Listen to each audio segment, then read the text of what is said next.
सारे विद्यार्थी जो भी विज्ञान पढ़ रहे हैं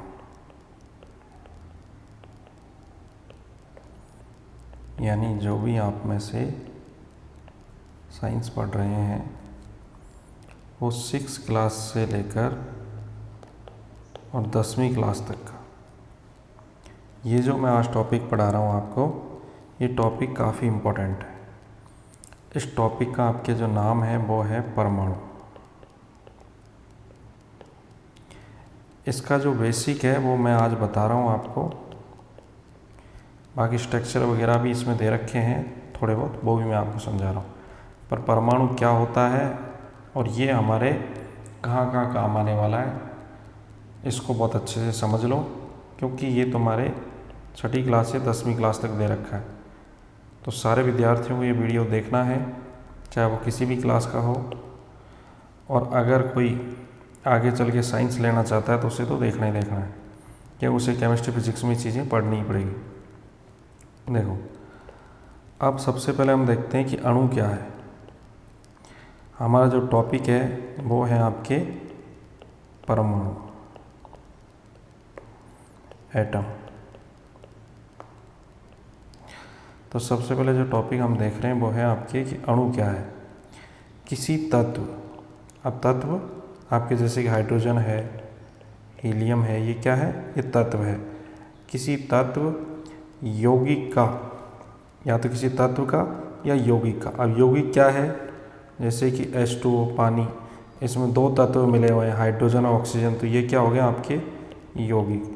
तो पहले मैंने केवल हाइड्रोजन की बात करी, फिर ऑक्सीजन की भी, इन दोनों को मिला के बात करी। तो किसी तत्व या यौगिक का वह लघुत्तम स्वरूप, यानी कि वह माइक्रो लेवल पे बिल्कुल छोटे से छोटा स्वरूप जो स्वतंत्र अवस्था में रह सकता है। अब इस बात को ध्यान से देखना, ये जो लाइन है ना, स्वतंत्र, जो इंडिपेंडेंट रह सकता है, स्वतंत्र अवस्था में रह सकता है, तथा उस तत्व अथवा यौगिक के सभी रासायनिक गुणों को प्रदर्शित करता है, उसे। ये आपके एटम है जिसमें बीच में न्यूक्लियस दिख रहा है, चारों तरफ इलेक्ट्रॉन्स घूम रहे हैं आपके कक्षाओं में ऑर्बिट्स के अंदर। न्यूक्लियस के अंदर आपके प्रोटॉन और न्यूट्रॉन है, और ये बाहर हरे कलर की जो गोलियां घूम रही हैं ये आपके इलेक्ट्रॉन्स हैं जिन पे नेगेटिव चार्ज है। इसको आप अच्छे से एनिमेशन के द्वारा समझो दिमाग में। ये डायग्राम्स आपके बुक के अंदर भी दे रखा है, जिसके बारे में अभी हम बात करेंगे। मॉलिक्यूल्स कैसे बनते हैं, जैसे कि 2 मॉलिक्यूल्स के टाइप होते हैं आपके, जैसे ये एक मॉलिक्यूल है, ये दूसरा मॉलिक्यूल है, ये किस तरीके से आपस में जुड़ते हैं, हीट की आवश्यकता होती है इनको जुड़ने के लिए। जैसे यहाँ पे एग्जाम्पल्स दिखा रखे हैं आपके कि दोनों मॉलिक्यूल्स आपस में जुड़ रहे हैं, यौगिक बना रहे हैं, इलेक्ट्रॉन्स का आपस में ट्रांसफ़र कर रहे हैं। जैसे यहाँ पे आप देख रहे हो हीट के द्वारा, ये आपने हीट प्रोवाइड करी तो ये देखो ये दोनों जुड़ जाएंगे, इलेक्ट्रॉन्स का इनका आदान प्रदान क्या कहते हैं, अणु। अब अणु बना किससे है? परमाणु से। अब परमाणु के बारे में पढ़ते हैं। तत्व का वह लघुत्तम स्वरूप जो किसी रासायनिक अभिक्रिया में भाग ले सकता है तथा तत्व का परमाणु कहलाता है। परमाणु अति सूक्ष्म कणों से मिलकर बना होता है। परमाणु बहुत ही छोटे छोटे कण होते हैं, उनसे मिलकर क्या होता है? बना होता है। उनमें प्रमुख जो कण हैं वो 3 ही आपके, एक तो है आपके इलेक्ट्रॉन, दूसरा कण है प्रोटॉन, और तीसरा कण है आपके न्यूट्रॉन। ये 3 मूलभूत कण हैं। मूलभूत का मतलब इनके बिना परमाणु का बनना संभव नहीं है। तो आपसे पूछा जाएगा तो आपको बताना है किसी भी तत्व या पदार्थ की वह छोटी से छोटी अवस्था या वह छोटे से छोटा स्वरूप जो रासायनिक अभिक्रिया में भाग ले सकता है, तत्व का क्या कहलाता है? परमाणु। परमाणु अति सूक्ष्म कणों से मिलकर बना होता है, जिसके मूलभूत कण क्या है? आपके इलेक्ट्रॉन, प्रोटॉन और आपके न्यूट्रॉन। अब आधुनिक समय में, यानी आज का जो समय है, इसमें सर्वप्रथम अगर हम देखें तो परमाणु का जो मॉडल दिया वो दिया 1808 में जॉन डाल्टन ने। इन्होंने परमाणु के मॉडल को प्रस्तुत किया और इन्होंने बताया कि परमाणु क्या? अभाज्य कण है। अभाज्य का मतलब अब इसको आप डिवाइड नहीं कर सकते। सपोज करो ये लाइन है, इस लाइन को मैं ऐसे काटने लगा इस तरीके से, देखो, और एक समय ऐसे आएगा कि ये लाइन नहीं कटेगी अब मेरे से, बिल्कुल मैंने इसके छोटे छोटे टुकड़े कर दिए। या फिर ये कोई वस्तु है, इस वस्तु का 1 टुकड़ा, 2 टुकड़ा, 3 टुकड़ा, 4। अब इस 1 टुकड़े के भी और छोटे छोटे में टुकड़े करने लगूँ। या फिर ये कोई बड़ी वस्तु है, अब ये कोई बहुत बड़ी वस्तु है, जैसे कि ये मैंने एक बड़ी वस्तु ली। अब इस बड़ी वस्तु में से मैंने छोटा सा कण निकाला और छोटा कण निकाला, तो इस छोटे से कण को मैंने निकाला, फिर इस कण के भी बहुत छोटे छोटे कण निकाले और एक छोटा सा कण आया। अब इस कण को मैं तोड़ नहीं सकता, तो ये क्या है, आपका यौगिक है सपोज करो। और ये यौगिक किससे मिलकर बना है, तत्वों से। और तत्व से भी छोटा जो रूप है वो सपोज करो अणु आ गया, तो अणु को भी मैंने और तोड़ा एक बार, तो फाइनली जो बिल्कुल फाइनली एक छोटा सा कण इस टाइप से कण आया, उसे मैंने कहा क्या, परमाणु। तो आपसे पूछा जाएगा कि भाई अणु, परमाणु, यौगिक क्या है, ये आगे आगे आ रहे हैं, पर सबसे पहले समझने के लिए आपको समझना है सबसे पहली चीज़ क्या है, परमाणु है। और परमाणु क्या है, अभाज्य कण है, यानी इसका विभाजन संभव नहीं है। किसी भी पदार्थ की वह अवस्था, मेरी बात को ध्यान से सुनना, किसी भी पदार्थ की वह अवस्था यानी कि ऐसी अवस्था जिस पे जाके हम पदार्थ को और उसको विभाजित नहीं कर सकते, वो क्या कहलाती है, आपके परमाणु की अवस्था क्या कहलाती है, पदार्थ की अवस्था क्या कहलाती है, आपकी परमाणु। तो ग्रीक भाषा के शब्द अभाज्य यानी एटम्स के आधार पर इसका नाम क्या दे दिया, एटम। अब एटम्स के आधार पे इसका नाम क्या दे दिया, एटम। तो आपको याद रखना है, आप देख रहे हो इस दुनिया में जो भी चीज़ आपको दिखाई दे रहा है, ये सब इनकी बिल्डिंग जो ब्लॉक है किससे बनी है, सब परमाणु से बनी है। हर चीज़ के अंदर परमाणु आपको जो भी दिख रहा है, ये ईंट है, ये भी परमाणु है। जैसे हमारे शरीर की कोशिका हमारा शरीर का सबसे छोटी इकाई है, वैसे इस ब्रह्मांड को, इस दुनिया को बनाने की सबसे छोटी इकाई क्या है, परमाणु है। परमाणु को आप समझ सकते हो, चारों तरफ आपके क्या है, परमाणु है, एटम्स है। एटम्स के द्वारा हर चीज़ बनी हुई है, यानी पूरा ब्रह्मांड की सबसे छोटी इकाई कहें तो क्या है, परमाणु है। चारों तरफ जो भी कुछ आपको दिखाई दे रहा है वो क्या है, परमाणु है। यानी आपको याद रखना है कि परमाणु सब चीज़ को बना रहा है। और परमाणु के मूलभूत 3 कण हैं जो आपको अभी मैंने बताए हैं। तो कुल मिला के आपको परमाणु याद रखना है इस तरीके से कि परमाणु किसी भी पदार्थ की अभाज्य अवस्था है, ठीक है। अब इसका प्राथमिक जो प्रतीक है उसका निरूपण कैसे कर रहे हैं वो देख रहे हैं हम। जैसे कि आपको रिप्रेजेंटेशन ऑफ एटॉमिक सिंबल, एक उदासीन परमाणु में नाभिक के बाहर इलेक्ट्रॉनों की संख्या नाभिक में उपस्थित धनावेशों की इकाइयों के बराबर होती है। किसी उदासीन परमाणु X कोई तत्व है कि प्रतीक का निरूपण इस प्रकार किया जाता है। जैसे देखो X कोई तत्व है, X एक तत्व है, A क्या है, द्रव्यमान संख्या है, और Z क्या है, परमाणु संख्या है, एटॉमिक नंबर है। अब जैसे सपोज करो मैं X, जैसे हमारा तत्व है कार्बन, तो सपोज करो मैंने ये कार्बन ले लिया, X की वैल्यू क्या आ गई, कार्बन। और कार्बन का जो एटॉमिक द्रव्यमान संख्या होती है वो कितनी होती है, 12, यानी A की वैल्यू कितनी आ गई, 12। और Z परमाणु क्रमांक पर या परमाणु संख्या कितनी होती है, 6। तो ये आपको आपकी जो 10वीं क्लास की जो प्रोडक्ट टेबल है उसमें आपको ये लिखा हुआ मिलेगा। या फिर आप जो साइंस का रजिस्टर्ड खरीदते हो, साइंस का जो रजिस्टर लेते हो आप, उस रजिस्टर में आपको ये इस तरीके से सिंबल जरूर मिलेगा। जैसे हाइड्रोजन का मिलेगा 1H1 ऐसा लिखा हुआ, या हीलियम का मिलेगा आपको 2H4, या फिर आपको और भी किसी का भी मिल सकता है। तो ये एक प्रदर्शित करने की एक सिंबल्स आपको दिखा रखे हैं यहाँ पे। तो निरूपण मैंने आपको समझा दिया।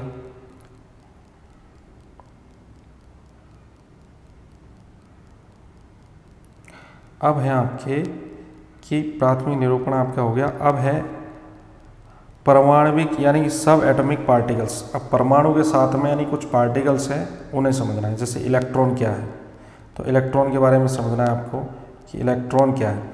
इलेक्ट्रॉन एक ऋण आवेशित कण है। ऋण आवेशित का मतलब इस पर जो आवेश पाया जाएगा वो कैसे पाया जाएगा, नेगेटिव। एक ऋण आवेशित कण है और इस पर जो आवेश पाया जाएगा वो कैसे पाया जाएगा, आपका ऋण आवेशित, ठीक है। जिसकी खोज जे थॉमसन ने 1897 यानी कि 1897 में की थी। इलेक्ट्रॉन का द्रव्यमान हाइड्रोजन परमाणु यानी सूक्ष्मतम परमाणु हाइड्रोजन के द्रव्यमान के 1/1836 भाग के बराबर होता है, यानी उससे भी बहुत छोटा इसका क्या होता है, इलेक्ट्रॉन का द्रव्यमान होता है। ठीक है। अब है कि भारतीय जो हमारे फिलोसफर थे, दार्शनिक थे, उन्होंने क्या कहा, भारतीयों ने परमाणु के बारे में क्या कहा। तो भारतीय परमाणु शास्त्र के जनक आचार्य कणाद विश्व में परमाणु की जो कल्पना थी, यानी संकल्पना जो थी, उसको प्रतिपादित किया इन्होंने। और आचार्य कणाद प्रथम व्यक्ति थे, उनका जीवन काल का जो ईसा से लगभग 6 शताब्दी पूर्व का है। वे प्रभास यानी इलाहाबाद के निकट के निवासी थे।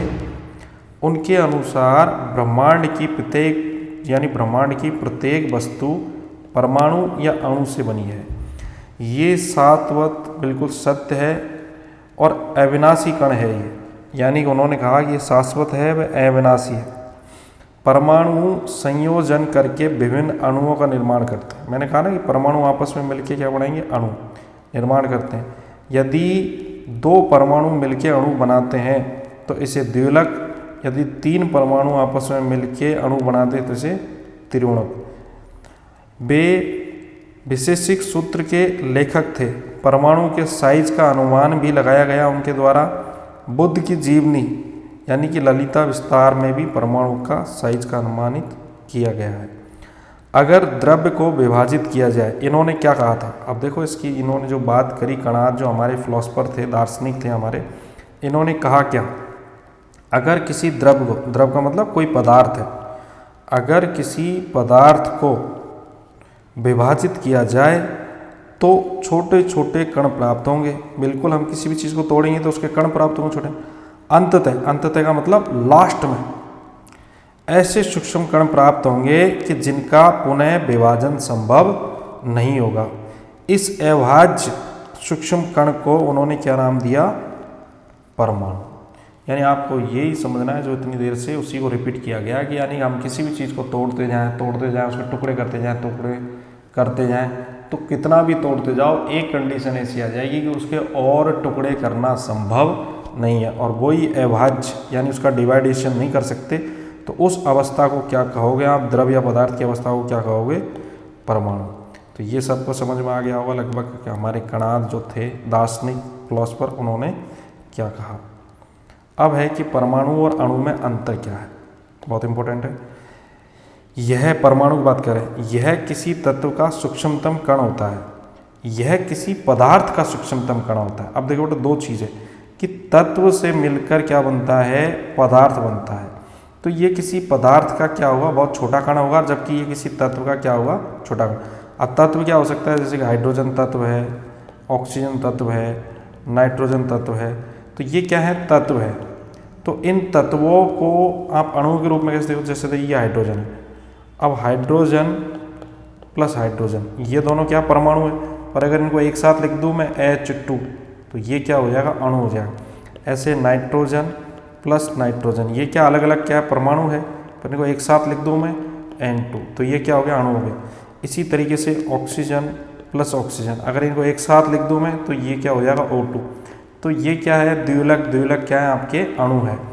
तो ये किस अवस्था में है, ये तत्व की अवस्था में है। तो ये आपको याद रखना है। इसके बाद आता है आपके दूसरा अंतर आता है कि ये स्वतंत्र रूप में नहीं पाया जाता, यानी कि हाइड्रोजन कभी भी स्वतंत्र रूप में नहीं पाया जाएगा।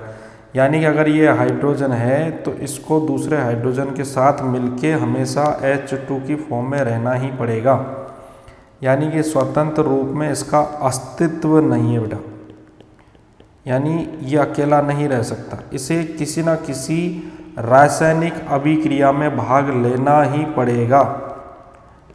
जबकि अणु क्या है, स्वतंत्र रूप में पाया जा सकता है। ठीक है। फिर है कि 2 सदृश या अदृश्य तत्वों के परमाणु परस्पर संयोग कर अणु का निर्माण करते हैं, यानी कि या तो ऑक्सीजन प्लस हाइड्रोजन OH, या ऑक्सीजन के 2 अणु या हाइड्रोजन के 2 अणु मिलके क्या बनाएंगे, आपके H2 यौगिक बनाने वाले। ये दोनों के दोनों क्या है, आपके मिलेंगे और क्या बनाएंगे, आपके अणु का निर्माण करेंगे। यानी कि मैं इस टॉपिक को दोबारा बता रहा हूँ आपको कि दो आपके हाइड्रोजन प्लस हाइड्रोजन मिलके क्या बनाएंगे आपके H2, यानी कि दो दृश्य या अदृश्य तत्वों के परमाणु आपस में संयोग करके क्या बनाते हैं अणु। रासायनिक अभिक्रिया करने से पूर्व या करने के पूर्व अणु परमाणुओं में टूट जाते हैं। ये परमाणु गोलीय होते हैं, अणु लंबाकार होते हैं, त्रिभुजाकार होते हैं, वर्गाकार होते हैं। किसी तत्व के सभी परमाणु समान गुण वाले होते हैं, किसी यौगिक के सभी अणु समान गुण वाले होते हैं। यहाँ यौगिक की बात हो रही है और यहाँ किसकी बात हो रही है, तत्व की बात हो रही है। परमाणु का विभाजन नहीं किया जा सकता, अणु का विभाजन करना संभव है। परमाणु इतना सूक्ष्म होता है कि इसे प्रबल से प्रबल माइक्रोस्कोप के द्वारा भी देखना असंभव है। सामान्यतः अणुओं को देखना संभव नहीं, किंतु कुछ बड़े आकार वाले अणुओं को विशेष यंत्र के द्वारा देखा जा सकता है। तो ये आपके अणु और परमाणुओं में क्या हो गए, अंतर हो गया आपके। तो आपको अंतर भी समझ में आ गया होगा। अब है आपके नेक्स्ट टॉपिक है आपके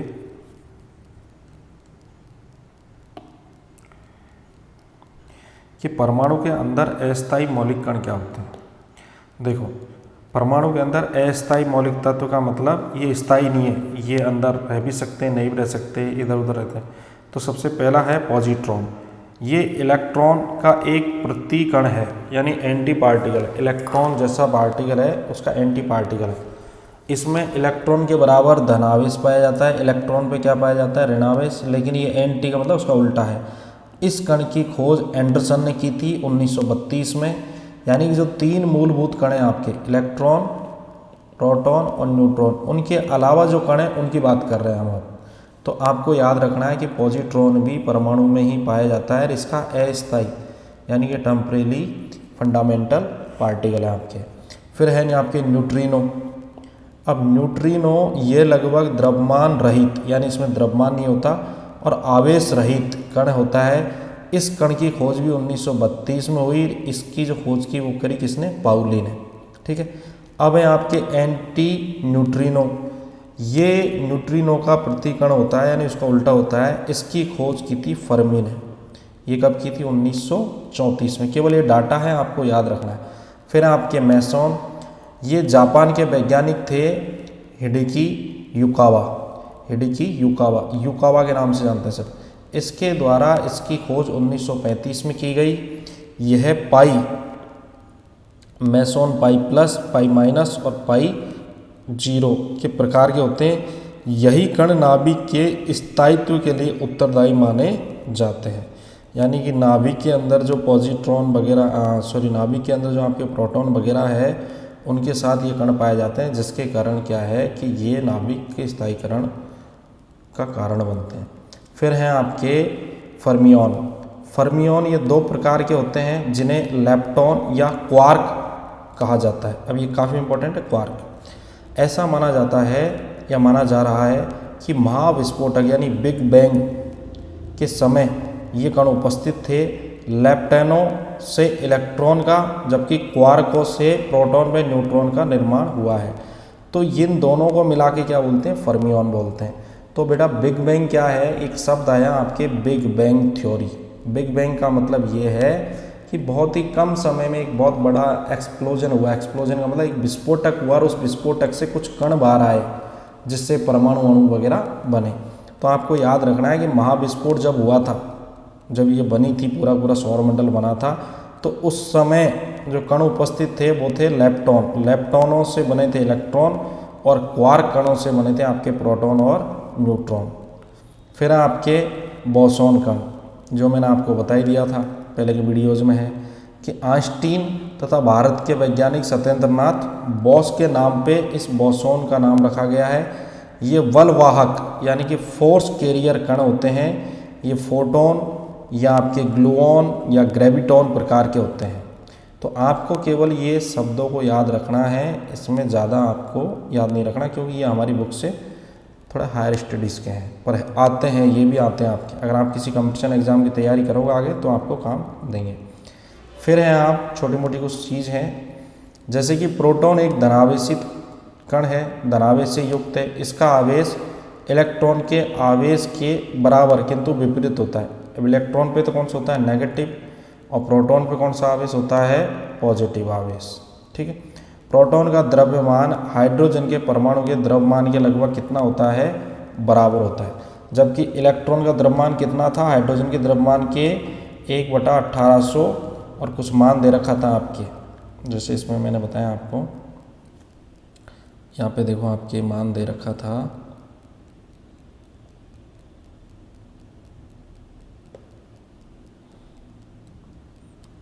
अभी तो होता है देखो 1/1836वां भाग, यानी बहुत ही कम होता है आपके, जबकि उसका क्या होता है बराबर होता है। फिर आपके दे रखा है कि परमाणु के अंदर प्रोटॉन एक ऐसा सूक्ष्म कण है जिसका आपेक्षिक द्रव्यमान हाइड्रोजन परमाणु द्रव्यमान के लगभग बराबर होता है, इस पर इकाई धनावेश रहता है। ठीक है, न्यूट्रॉन पर कोई भी आवेश नहीं पाया जाता, न्यूट्रॉन जो होता है, अर्थात ये उदासीन कण है। देखो इलेक्ट्रॉन पे चार्ज कौन सा हो गया नेगेटिव, प्रोटॉन पे चार्ज कौन सा हो गया पॉजिटिव, लेकिन न्यूट्रॉन पे कोई चार्ज नहीं है, जीरो, ये न्यूट्रल है, उदासीन है। न्यूट्रॉन का द्रव्यमान प्रोटॉन के द्रव्यमान के लगभग क्या होता है बराबर, हालांकि होता है ज़्यादा है पर बराबर मानते हैं इसको। तो ये भी एक जानकारी है जो काफ़ी इंपॉर्टेंट है आपके। अभी इनके स्ट्रक्चर आने हैं तब जाके आपको और सारी चीज़ें समझ में आएगी।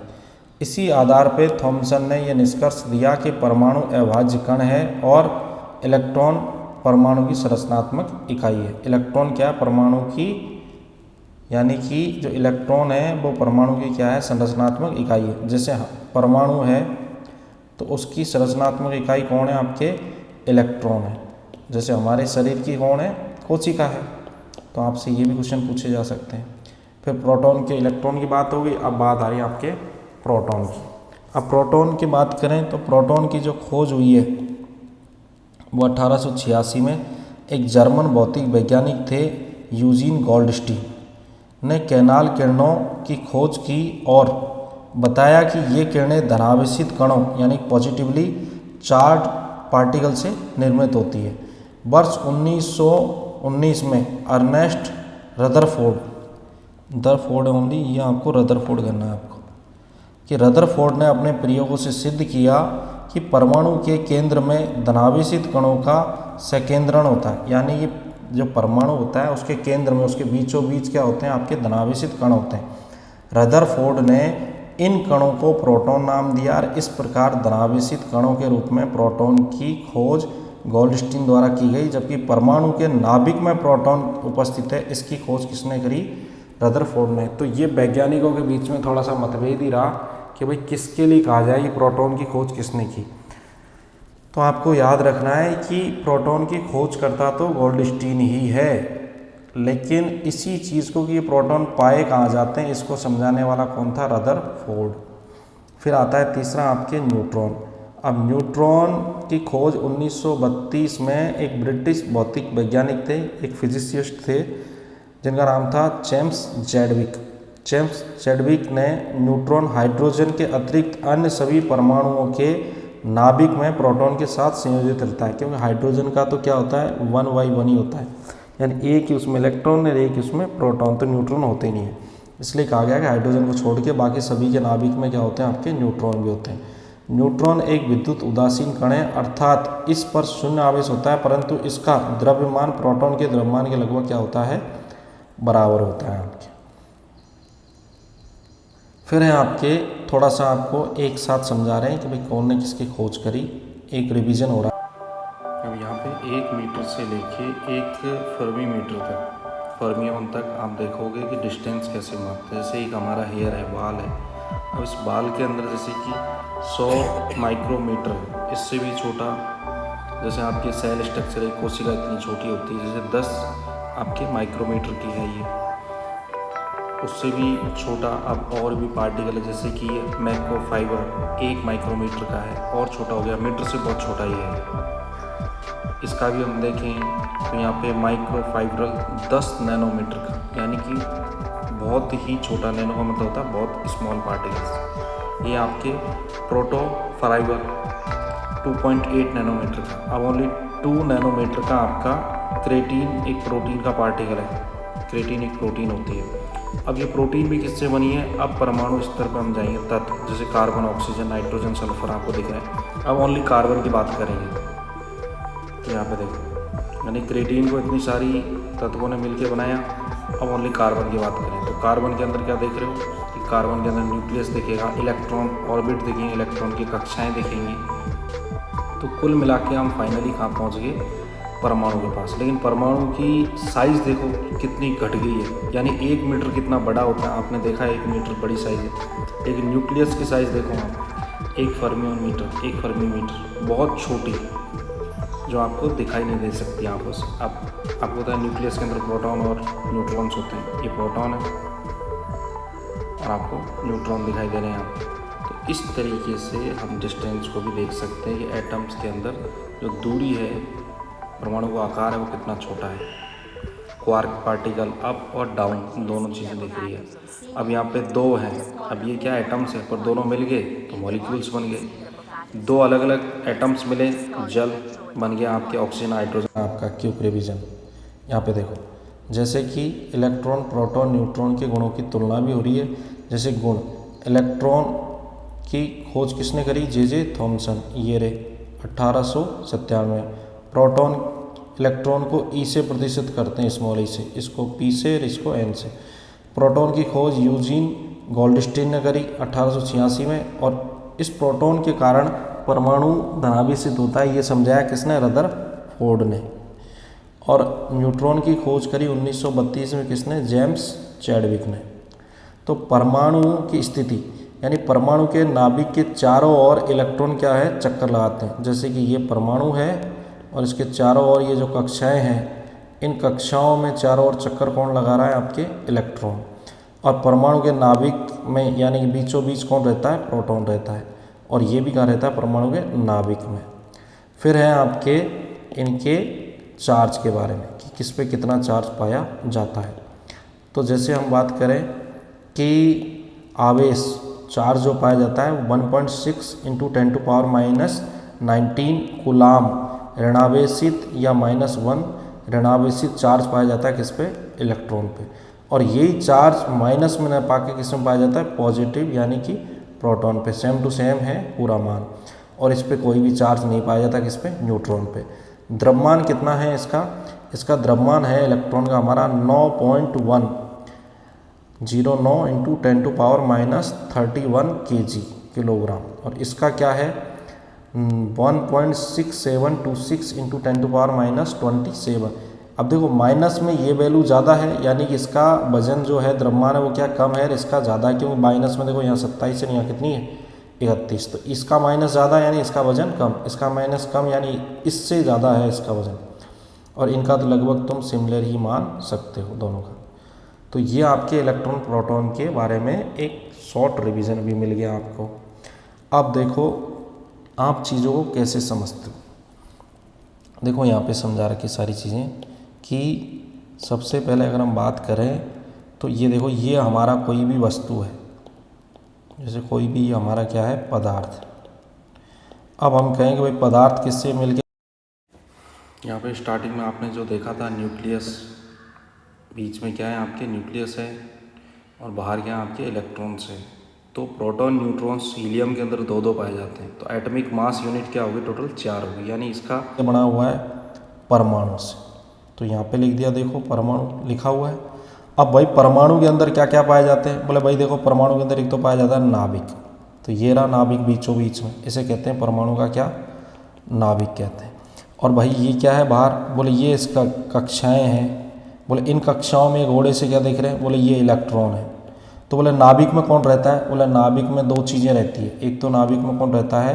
प्रोटॉन, जिस पे चार्ज होता है पॉजिटिव। और दूसरी चीज़ नाभिक में कौन रहती है? बोले न्यूट्रॉन, जिस पे चार्ज कुछ नहीं होता, उस पे चार्ज होता है 0। तो ये नाभिक के अंदर आपको बताया, ये रहा नाभिक। नाभिक में ये देखो आपको एक कलरफुल दिख रहे हैं, ये केसरी रंग से, ये क्या है? प्रोटॉन है। और ये ब्लैक ब्लैक से दिख रहे हैं, ये क्या है? न्यूट्रॉन है। अब न्यूट्रॉन को भी निकाल दे तो न्यूट्रॉन के अंदर कौन है? बोले न्यूट्रॉन भी किससे मिलकर बना है? क्वार्क कणों से मिलकर बना है। तो मैंने पहले ही कहा आपसे कि ये चीज़ें यहाँ से स्टार्ट हुई हैं। सबसे पहले हम बात करें तो परमाणु से क्या बना है? अणु। और अणु से क्या बना है? आपका मैटर। तो ये मेरी तरफ से आपके जो पहला वीडियो वो कंप्लीट है। अब इसका एक शॉर्ट रिवीजन दोबारा से मैं बता रहा हूँ आपको। देखो, सबसे पहले बात करें हम तो मूल जो कण है वो क्या आपके इलेक्ट्रॉन है। और इलेक्ट्रॉन जो है, इलेक्ट्रॉन की खोज कब हुई? 1897 में। कौन है खोज करने वाला? जोसेफ जॉन थॉमस, इसको बोलते हैं जे थॉमस। ठीक है। वजन इसका यानी इसका द्रव्यमान कितना है? 9.1 × 10⁻31 kg। इसमें आवेश कितना है? ये माइनस में होगा 1.6 × 10⁻19। ये 9 दे रखा है, ये क्या है बेटा? -19 है आपकी। ठीक है। कूलाम ऋणावेशित, इसकी विशेषता क्या है ये पूछ लिया जाए कि भाई इलेक्ट्रॉन की खासियत क्या है, आप इलेक्ट्रॉन के बारे में क्या कहोगे? तो ये कहा गया है कि ये परमाणु के नाभिक के चारों ओर चक्कर लगाते हैं और एक स्थायी मूल कण है। यानी कि ये आपका नाभिक बीच में और नाभिक के चारों ओर ये जो कक्षाएं बना रहा हूँ, इन कक्षाओं में कौन चक्कर लगाएगा? आपके इलेक्ट्रॉन चक्कर लगाएंगे। ठीक है। ये पहला टॉपिक हुआ इलेक्ट्रॉन से रिलेटेड आपके। अब दूसरा टॉपिक है आपके कि प्रोटॉन किसे कहते हैं। अब प्रोटॉन के बारे में बात करें तो प्रोटॉन की खोज 1919 में मानी गई, किसके द्वारा? अर्नेस्ट रदरफोर्ड के द्वारा। इसका वजन वही 1.6 × 10⁻27 kg। और इसका चार्ज सेम टू सेम जो इलेक्ट्रॉन पे वही इस पे, लेकिन इस पे क्या धनात्मक है, इलेक्ट्रॉन पे क्या है? ऋणात्मक। यानी कि इलेक्ट्रॉन पे चार्ज कैसा होगा? नेगेटिव। और प्रोटॉन पे चार्ज कैसा होगा? पॉजिटिव। इस पे पॉजिटिव चार्ज है और इस पे कैसा चार्ज है? आपके नेगेटिव चार्ज है इस पे। ये याद रखना है आपको, सबसे इम्पोर्टेंट। अब इसका उपयोग कृत्रिम तत्वांतरण यानी तत्व को एक से दूसरे में जो ट्रांसफ़र करते हैं उसमें होता है। परमाणु के नाभिक में क्या रहता है? प्रोटॉन रहता है। यानी परमाणु का जो नाभिक यानी बीचों बीच में जो है ना, ये जो प्लस का चिन्ह लगा रहा हूँ, इसके बाहर कक्षाएं हैं इस तरीके से। तो ये जो बीचों बीच इसमें जो प्लस का निशान लगा रहा हूँ वो किसकी वजह से लग रहा है? प्रोटॉन की वजह से ही लग रहा है। आपको किसकी वजह से लग रहा है? ये प्रोटॉन की वजह से ही ये प्लस का निशान लगता है। क्यों? क्योंकि प्रोटॉन पे कैसा चार्ज होता है? धनावेशित। और न्यूट्रॉन की वजह से तो कोई चार्ज ही नहीं लगेगा, क्योंकि न्यूट्रॉन तो कैसा है? आपके आवेश रहित। ये देखो, इसमें कोई आवेश नहीं पाया जाता। तो इस तरीके से ये चीज़ें आपको समझनी है। अब आता है आपके न्यूट्रॉन। अब न्यूट्रॉन की अगर बात करें तो न्यूट्रॉन की खोज 1932 में जेम्स चैडविक ने की। वजन लगभग बराबर मान सकते हो आप, आवेश रहित है, कोई आवेश नहीं होता। इसका उपयोग कैंसर की चिकित्सा व नाभिकीय विखंडन में किया जाता है। यह परमाणु के नाभिक में रहता है। ये भी नाभिक में रहता है, प्रोटॉन भी, और न्यूट्रॉन भी नाभिक में रहता है। नाभिकीय विखंडन यानी कि जो परमाणु भट्टी होती है जिनसे लाइट बनती है, जैसे यूरेनियम का विखंडन करते हैं रावत भाटा में, हमारे यहाँ चित्तौड़गढ़ में, तो हमें लाइट मिल रही है। तो न्यूट्रॉनों की क्या है? बौछार की जाती है। और इसके अलावा कैंसर की जो चिकित्सा होती है उसमें भी इसका उपयोग किया जाता है। अब है आपके पॉजिट्रॉन है। पॉजिट्रॉन की खोज भी कब करी? 1932 में। किसने? कार्ल डेविड एंडरसन ने। इसका भी वजन लगभग क्या है? आपके इलेक्ट्रॉन के बराबर है, क्योंकि इलेक्ट्रॉन का एंटी पार्टिकल माना गया है इसे, विपरीत कण। तो वजन लगभग बराबर, आवेश लगभग देखो सेम टू सेम बराबर, लेकिन ये उल्टा है इलेक्ट्रॉन का। इलेक्ट्रॉन का ये क्या? उल्टा है। तो इलेक्ट्रॉन में धनावेश है तो यहाँ पे क्या होगा? इलेक्ट्रॉन पे अगर ऋणावेश है तो यहाँ पे क्या होगा? आपके धनावेश होगा। इसका द्रव्यमान आवेश परिमाण इलेक्ट्रॉन के बराबर होता है, इसलिए इसे इलेक्ट्रॉन का प्रतिकण या एपिटकण भी कहते हैं, यानी कि एंटी पार्टिकल भी बोलते हैं। अब है आपके न्यूट्रिनो। 1930 में खोज करी किसने? वोल्फगंग पाउली ने। द्रव्यमान रहित न्यूट्रॉन जैसा है, आवेश रहित, ये इसमें द्रव्यमान भी नहीं पाया जाता। इसका प्रतिकण होता है, ये किसका प्रतिकण होता है? एंटीनो न्यूट्रोनो कहते हैं इसको, क्योंकि न्यूट्रॉन का प्रतिकण है ये। फिर है आपके पाई मेसोन, सबसे इम्पोर्टेंट। ये आपके हिडेकी युकावा जापान के जो थे, इलेक्ट्रॉन के द्रव्यमान का 274वां गुना, यानी लगभग इलेक्ट्रॉन का जो द्रव्यमान है उसके 274वें गुने के बराबर होता है इसका द्रव्यमान। और ये धनात्मक, ऋणात्मक तथा दोनों तीनों यानी उदासीन सारी कंडीशनों में पाया जाता है। पाई -0 और पाई प्लस तीनों में ही पाया जाता है। ये अस्थायी कण होता है। इसका जीवन काल मात्र 10⁻⁻⁻⁻ इतना सेकंड होता है, यानी सेकंड से भी बहुत कम। फिर है फोटोन, इसकी खोज 1932 में हुई। गिलबर्ट लेविस ने इसकी खोज करी फोटोन की। द्रव्यमान रहित कण है, आवेश रहित है, इसका वेग प्रकाश के वेग के बराबर होता है। ये फोटोन काफ़ी इंपॉर्टेंट है, याद रखना, ये सब कुछ आपसे पूछा जाएगा। अब ये वीडियो मैं आपको पढ़ा चुका हूँ, अब आप इसके क्वेश्चंस को देखना कि इसके क्वेश्चंस किस प्रकार आते हैं। बाकी मैं इसके क्वेश्चंस की भी प्रैक्टिस कराऊंगा, पर आज हाल फिलहाल मैं इसमें केवल आपको ये टॉपिक्स ही बता रहा हूँ। अब आप जो NCERT की जो बुक है 9th क्लास की, उस बुक को देख सकते हो। स्पेशली तो ये सारी चीज़ें कहाँ मिलेंगी आपको 9th में, लेकिन काम आने वाली ये सारी चीज़ें कहाँ हैं 6ठी से लेके 10वीं तक। क्योंकि देखो, अब जैसे मैं 6ठी क्लास में पढ़ा रहा हूँ कि पोटेशियम हमारे दूध में पाए जाने वाला क्या है, एक धातु है। मैग्नीशियम क्या है, धातु है। फ्लोराइड क्या है, अधातु है। अब धातु अधातु क्या है, ये क्या है बेटा, तत्व है। अब तत्व तो जब समझोगे ना, जब तत्व के बारे में आपको पता होगा कि भाई अणु से बनता है या परमाणु से बनता है, तो अणु परमाणु के बारे में आपको थोड़ा बहुत आना चाहिए।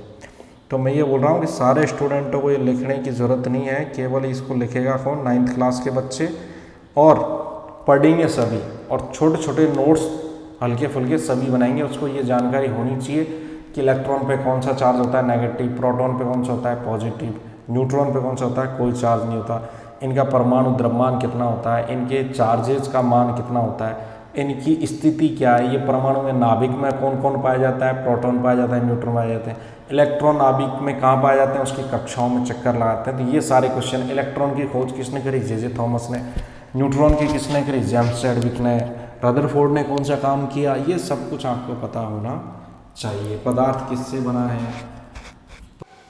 अब लास्ट में आपका एटम्स का बेसिक जो स्ट्रक्चर है वो बता रखा है। बीच में आपके न्यूक्लियस है, बाहर की तरफ जो सेल्स है, ऑर्बिट है, कक्षाएं में इलेक्ट्रॉन्स है, प्रोटॉन आपके रेड कलर से, न्यूट्रॉन आपके येलो कलर से दिखा रखे हैं, इलेक्ट्रॉन आपके ब्लू कलर से दिखा रखे हैं। ये सारी आपको एक एटम्स की स्थिति दिखा रखी है। जैसे प्रोटॉन पे पॉजिटिव चार्ज है, न्यूट्रॉन पे कोई चार्ज नहीं है, इलेक्ट्रॉन पे नेगेटिव चार्ज है। एटम्स आर इलेक्ट्रिकली न्यूट्रल है। क्यों है, क्योंकि प्रोटॉन और इलेक्ट्रॉन दोनों बराबर बराबर है। प्रोटॉन भी 6, इलेक्ट्रॉन भी 6, तो न्यूट्रल हो गया। प्लस माइनस दोनों बराबर हो गए तो न्यूट्रल। ये जहाँ पे इलेक्ट्रॉन चक्कर लगाते हैं उसको सेल या रिंग्स या एनर्जी लेवल भी कहते हैं इसको। कार्बन का बता रखा है आपको इस तरीके से। Only electron in the outermost shell, यानी बाहर की कक्षाओं में ही जो इलेक्ट्रॉन होते हैं वही केमिकल बॉन्डिंग में, केमिकल रिएक्शन में क्या करते हैं, टेक पार्ट्स करते हैं, भाग लेते हैं। वही आपको अगेन एग्जांपल बता रखा है, कोवलेंट और आयनिक बॉन्ड। ये आपके आउटर सेल है, बाहर की कक्षाओं में जो इलेक्ट्रॉन पाए जाते हैं उनको संयोजी इलेक्ट्रॉन या वैलेंसी सेल या वैलेंसी